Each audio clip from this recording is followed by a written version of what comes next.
ثانوية عامة 2026. ازيكم يا شباب؟ عاملين ايه؟ يا رب تكونوا بخير ومجتهدين وبتذاكروا. لو أول مرة تشوفني فأنا اسمي آلاء محي، تقدر تعتبرني أختك الكبيرة. الفيديو اللي فات اتكلمت معاك عن التراكمات وازاي تلمها، واللي بالمناسبة هسيب لك اللينك بتاعه في الديسكريبشن بوكس أو صندوق الوصف. وطول ما احنا شغالين في الفيديو على فكرة، أي قناة هقولها أو أي مصدر معين للمذاكرة يكون ليه لينك أو يكون ليه جروب أو أي حاجة هسيبها لك برضه في صندوق الوصف، فمهم تفتح صندوق الوصف ده لأن بيبقى فيه كل الحاجات المهمة. وفي برضه الجروب بتاعي اللي بتقدروا تتواصلوا معايا من خلاله، وده بطه القط بتاعي. زي ما انتم شايفين، بطه اول ما سمع سيره الفيزياء جاله اغماء وفقد الشغف. اعتقد ان ده حالك كمان دلوقتي، لان كان حالي انا كمان وقت ما كنت قدك وفي ثانويه عامه ان الفيزياء كانت عامله لي مشكله كبيره جدا. فبدون مقدمات كتير هقول لك في الفيديو ده على طريقه مذاكرتي للفيزياء، اهم المصادر اللي استخدمتها واهم المدرسين اللي اتفرجت عليهم. وهيبقى في خطه لو انت مراكم او لو انت ناسي كل اللي فات في الفيزياء، لان حرفيا اكتر حاجه نفعتني ان انا لما كنت ناسيه الفيزياء رجعت عليها كلها تاني قبل حتى ما المدرسين يبداوا مراجعات نهائيه.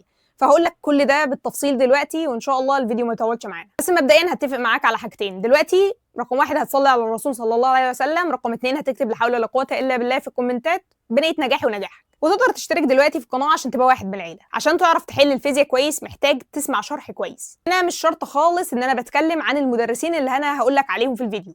اي مدرس انت بتفهم منه وبتطلع من الحصه مستوعب هو بيقول ايه، او من المحاضره مستوعب هو بيقول ايه، مش بتردد كلام وخلاص او مش حافظ وخلاص، ده هيبقى كافي جدا بالغرض. وعلى فكره المدرس بيمثل جزء بسيط جدا من مذاكرتك، انما الباقي او الرق الاكبر عليك انت وعلى الحل وعلى الحفظ وعلى حاجات كتيره جدا لسه هتكلم معاك فيها. انا بالنسبه لي استفدت جدا من مدرسين اتنين هنا على يوتيوب ليهم قنوات، مستر محمد عبد المعبود ومستر محسن الحسيني، والاتنين بصراحه انا شايفاهم ممتازين جدا. في غيرهم كتير كويس، وفي مدرسين اصلا حتى مش معروفين على السوشيال ميديا، بس دول اكتر اتنين كانوا مفضلين بالنسبه لي واستفدت منهم جدا حتى من قناتهم هنا على اليوتيوب.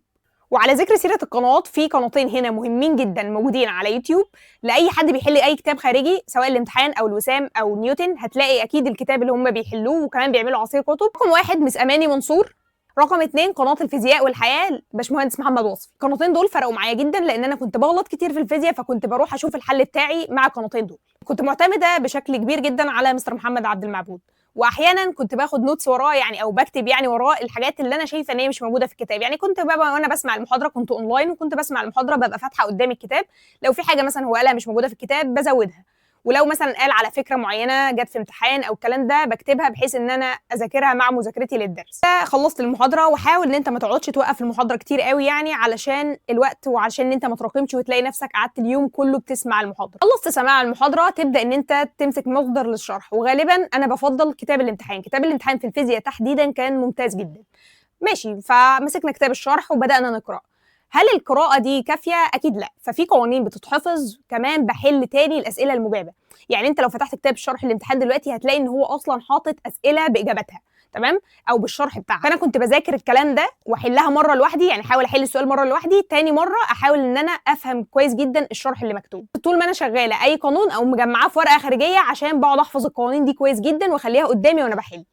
كده انت خلصت فقرة المذاكرة، بس فقرة الفهم او تثبيت المعلومة يعني ما اكتملتش 100%. هتكتمل امتى بقى؟ لما تبدأ ان انت تطبق وتحل. الحاجات اللي كانت بغلط فيها كتير جدا اصلا هي مادة الفيزياء، كنت بغلط في الاسئلة كتير جدا. انا فاكرة درس المقاومات ده كان تقريبا 180 سؤال تقريبا في كتاب الامتحان، انا تقريبا حليت ما يقرب لاقل من 80 سؤال، وكان فاضل لي 100 وشوية ما حليتهمش، ما كنتش عارفه احلهم. وكيرشوف برضه من اكتر الحاجات اللي تعبتني جدا في ثانويه عامه، لاني ما كنتش عارفه احله لحد يعني فتره كبيره من السنه. كنت كيرشوف ده عامل لي عقده لدرجه ان انا سمعت شرح فيه كتير جدا، بس برضه المستر محمد عبد المعبود سمعت فيه شرح كتير جدا، يعني الشرح اللي كان على اليوتيوب والشرح اللي كان على المنصه وحاجات كده يعني. ف لحد ما الحمد لله اتقنته يعني وحليت كتير، والحمد لله حليته صح في اخر السنه. ايه بقول لك على الحاجات اللي كانت واقفه معايا، لان اغلبها هتبقى واقفه معاك برضه، وعشان تطمن ان في غيرك كان برضه مش بيحل كويس وكان بيقف مع حاجات، بس مع تكرار المذاكره وتكرار المراجعه وتكرار الحل الكتير الحمد لله تخطيت المرحله دي بنتائج كويسه. ايه الكتب اللي ممكن تحل فيها؟ ممكن تحل في كتاب الامتحان، وبرضه انا شايفاه انه وافي جدا وكفايه جدا بالنسبه للفيزياء تحديدا. وكتاب نيوتن كان كويس، وكتاب التفوق. بالنسبه لكتاب التفوق انا شايفه ان هو كان كويس في باقي المواد، وسمعت برضو اراء كويسه ومطمئنه جدا يعني عن الكتاب التفوق بتاع الفيزياء. فيعني اي كتاب من الثلاثه سواء معاك الامتحان او نيوتن او التفوق، الثلاثه هيبقوا كافيين جدا. في اول السنه ما كنتش بلحق احل اكتر من كتاب في الفيزياء، لان الاسئله بتاعت الفيزياء بتبقى كتيره جدا، فيا اما كنت بحل في كتاب الامتحان يا اما كتاب مستر محمد عبد المعبود، مش الاثنين سوا. فتره المراجعه هي اللي زودت الكتب يعني، اما تيجي فتره المراجعه هبقول لك كل حاجه عنها بالتفصيل. طريقه حل الفيزياء.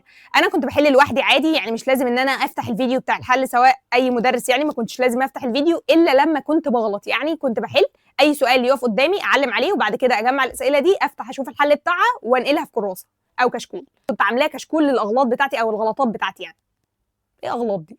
لما كنت باجي اراجع الدرس اللي انا غلطت فيه، ارجع تاني ابص على الاسئله بالشرح بتاعها. غالبا لو عملت كده السؤال ان شاء الله لما يقابلك هو او فكره مشابهه، يعني هو غالبا مش هيجي بالنص ولكن بتيجي افكار مشابهه، فلما تقابلك الفكره دي تاني في نهايه السنه ان شاء الله مش هتغلط فيها خالص. وافتكر القناتين اللي انا قلت لك عليهم هم دول اللي كنت بصحح لنفسي معاهم الاسئله او باخد الشرح منه، يعني قناه الفيزياء والحياه باشمهندس محمد وصفي وقناه مس اماني منصور، كانوا بيحلوا اغلب الكتب تقريبا. احيانا كنت ببعت على جروب مستر محمد عبد المعبود الاسئله والاسيستنت بيردوا بصراحه عليها. خلينا ناخد فاصل من الفيديو وافكرك بمقوله كده. في مقوله بتقول يوز ات اور لوز ات، بمعنى يا اما تستخدم الفرصه اللي جات لك يا اما تخسرها. انت عارف ان حتى جسمنا شغال بنفس الميكانيزم ده، يعني في حاجات في جسمك لو انت بطلت تستخدمها هتخسرها. بمعنى الشخص مثلا اللي حصل له شلل او قاعد على كرسي بيستخدم رجليه يعني او بيتحرك، لا فعضلات رجله بتبدا فعلا ان هي يحصل لها اتروفي او ضمور، اللي هي تبدا تخس فعلا جدا عشان هو ما بيستخدمهاش.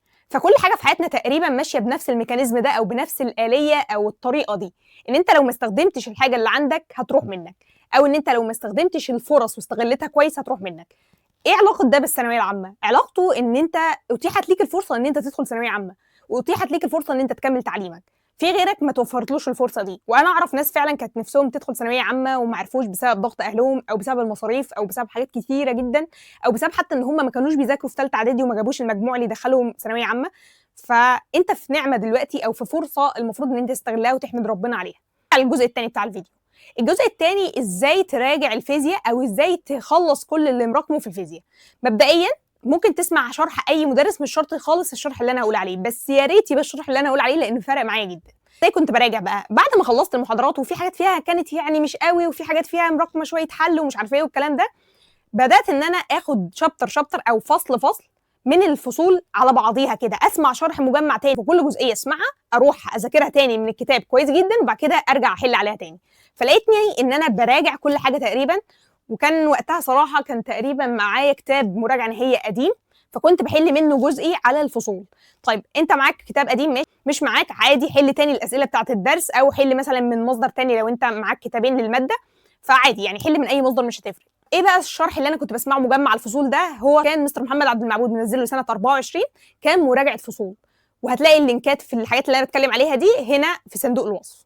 هل الشرح ده كان كافي؟ كان كافي جدا، لان المستر كان شارح الفصل في 5 و6 و7 ساعات، ففعلا ما كانش سايب حرف.